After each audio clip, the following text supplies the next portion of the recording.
አባዬ ጆዬ እየመጣ ነው። ቤት ገብታ አትጠብቀው። ፍቅረኛሽ ማን እንደሆነ ለማያውቀው ወጠጤ ነው አባዬ ቤት ገብቶ ክብር ሰጥቶ የሚጠብቀው። አንቺ እንዴት ነው የምትናገሪው? እኔ በአንቺ በትልቋ ልጅ እጦራለሁ እከበራለሁ ስል ይኸው ታናሽሽ ከሀብታም ጋር ተገናኝታ እያንደላቀቀችኝ ነው። እንደው ዛሬ መጥቶ ጉዱን ባየሁት። እሷም ቢያለች እንጂ እኮ አማራጭማ ሞልቷል። አንቺ ስነ ስርዓትሽን ያዥ እንዴ! አንቺ ምን ልትሆኝ ነው? ለራስሽ ብዬ ነው። አንቺ ጋር አልጨረስኩም። እሺ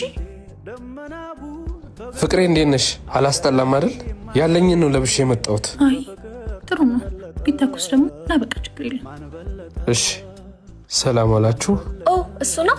ሃይ ሰላም። ወይኔ ሸሚዙን የት ነው ያሳኘከው? በእናትህ አይ ልዩ፣ ለመሆኑ ምንድን ነው የምትሰራው? ኧረ አባዬ ግባ መጀመሪያ።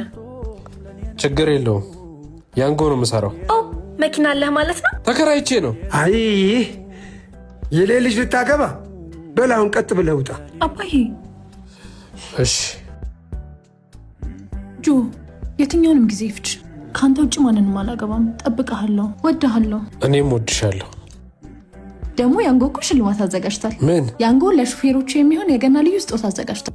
ከእናንተ የሚጠበቀው የያንጎ ፕሮ ቲክቶክ አካውንትን ፎሎ ማድረግ፣ እስካሁን ድረስ ከ50 ትሪፕ በላይ መስራት። ይህን ካደረጉ በኋላ ከላይ በምናስቀምጠው የቴሌግራም ግሩፕ ስክሪንሻት እና ያንጎ የተመዘገቡበትን ስልክ ቁጥር በመላክ ብቻ እድለኛ መሆን ይችላል።